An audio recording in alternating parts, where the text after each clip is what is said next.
Before we start, YouTube analytics show that 95% of you aren't subscribed, so real quick before we start, press the sub button down below. It helps out a lot. Now, back to the show. Ladies and gentlemen, welcome on back. For this one, we have another top 5 zombies video. Today, we're going to be ranking the top 5 worst SMGs in COD Zombies. Now, for this one, we are only going to be including the Treyarch zombie games. We also have to put criteria every single time we do weapons. The criteria for this video is going to be the accessibility, the ease of use, the damage, the ammo, and the points. And when it comes to SMGs specifically, the points, the ease of use, and accessibility are going to be the main 3 out of these 5 that we look at when ranking them, because the main purpose of an SMG is to make a lot of points so that you can buy another gun later in the game. Usually people don't keep SMGs for the later rounds because there are so many better options to deal damage later down the line. But with all that out of the way with, let's just jump right into it. Now, coming into our number 5 spot, we have the SOG 9mm from Black Ops 4. Now, this weapon put in a vacuum isn't the worst that this game has to offer. It's just that with the way that the Black Ops 4 systems work with points, it doesn't serve much of a purpose. What I do like about this gun a lot is the dual-wield operator mod that you can put on it, which does help this gun when it comes to time to kill. But in return, it does make the gun feel a lot slower compared to other SMGs, and the damage still doesn't compare to other guns in Zombies. Not only that, but there's no point in spawning in with this gun when the strife exists, and it can give you a lot more points than this gun ever will. This gun also sucks when it comes to ammo. At first, it seems like it has a decent amount, but you burn through it really quickly that you always have to buy more ammo, which does hurt your point generation a lot. One positive thing I will say about this gun is that it's really good at accessibility. Not only do you have the option to spawn in with the SOG, but you also have it as a wall buy as well, so it's never too hard to obtain this weapon. Overall, the SOG, when put into dual-wield form, is okay at killing zombies, and if it was put on another game, it would be really good at getting points, but it does make the gun feel slow and inaccurate. And when it comes to Black Ops 4, there are just so many better options when it comes to starting weapons, and there's just better guns and SMGs in general that I have to put this gun at our number 5 spot. Moving into our number 4 spot, we have the Pharaoh from Black Ops 4. Now, this gun suffers the same situation as the SOG, where if you put the Pharaoh in a vacuum and compare it to other SMGs, when it comes to killing zombies, it's not that bad. The problem is that it has to compete with other weapons in Black Ops 3.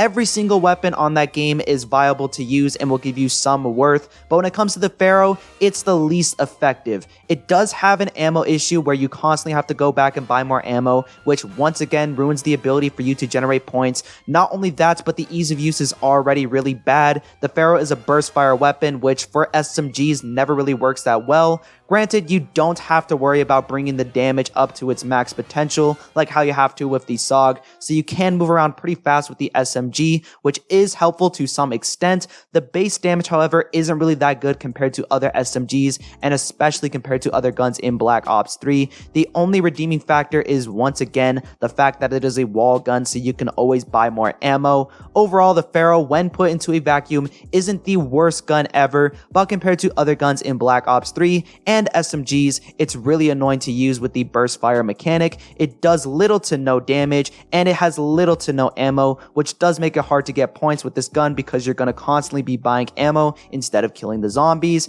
I'd say if you have to pick up this gun and you have no other option, it can be effective, but it's never going to be an actual pick for me. So for that, it's going to be at our number 4 spot. Coming into our number 3 spot, we have the PM63 from Black Ops 1. Now, the previous guns that we talked about on this list are decent weapons that you can use if you absolutely have to, but with the PM63, I never saw a use for this gun, especially when there's just a much better option when it comes to Black Ops 1, being the MPL. The PM63 costs the same amount of points, but it does less damage and has less ammo, which just makes it worse for points in the short run, and killing zombies in the long run is also a struggle compared to the MPL. The only good thing that I could say about this weapon is that the ease of use is pretty good because it's a fully automatic and lightweight weapon, but that doesn't excuse the fact that everything else about this weapon is just horrible. Even when you pack a punch it, it doesn't get any better. It turns into a dual wield, which does help with the time to kill, but it also makes this weapon extremely inaccurate. So you're going to miss about 60% of the bullets that you shoot, and it sucks because I really want to like this weapon because the Black Ops Cold War dual wield AMP63, which is similar to this gun, is one of my favorite weapons to use in zombies because you have more control and it's way easier to get ammo on Cold War, but on the Black Ops 1 systems, this gun just suffers a lot. Overall, with the lack of ammo, the horrible damage, horrible pack-a-punch effect, and terrible means of making points, this gun is by far one of the worst when it comes to SMGs, and is definitely deserving of our number 3 spot. Moving into our number 2 spot, we have the Chikam from Black Ops 2. Now, for the last 3 weapons that we ranked on this list, they all had one thing in common that saved them from being considered a horrible option. It's the fact that they are all wall weapons. The Chikam in Black Ops 2 as a normal gun isn't too bad, but again, I don't like the burst fire SMGs. They're just never good at serving the purpose of what an SMG should, which is making points and being easy to use. I do also like the movement with this weapon. You can reload fast and you can move around the map really fast with this gun. All of the stats on paper make it sound okay. The problem is that the gun is only a box weapon, which makes all of its positive attributes fall apart. You're gonna run out of ammo really fast with this gun, and then instead of just buying more like how you would with any normal SMG, you have to switch it out or pack-a-punch it. If you choose to pack-a-punch it,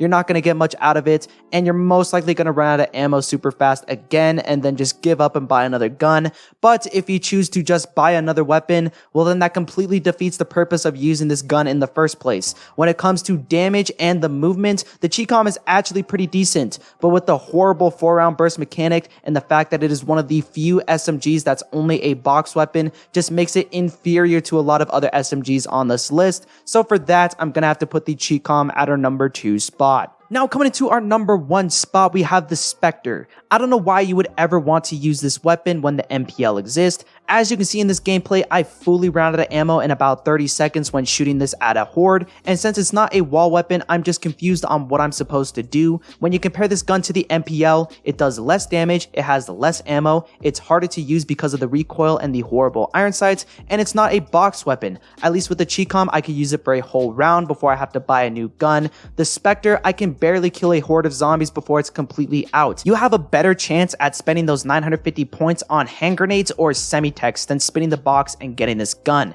The only positive thing that I can say about this gun is that it's fully automatic and moves pretty quick, but if you want a fully auto SMG, just get the MPL off the wall. This gun is supposed to be like the Spitfire from Black Ops 4 or the Vesper from Black Ops 3, but all those guns are great because there's a wall buy for them. The Specter, it just doesn't have the ammo because for some reason Treyarch gave no ammo to any of the guns in Black Ops 1, and it sucks because if it did have more ammo and a wall buy, it would be up there with some of the best SMGs of all time, because the fast fire rate makes this gun incredibly good at making points in the early rounds and in the late rounds, but because it doesn't, it's coming in at our number 1 spot. Anyways guys, if you did enjoy, leave a like, subscribe, do all that, leave your comments down below if you want to see me do any other type of videos. Check down the description as well for other zombie related videos, and yeah, I got nothing much else to say, so peace.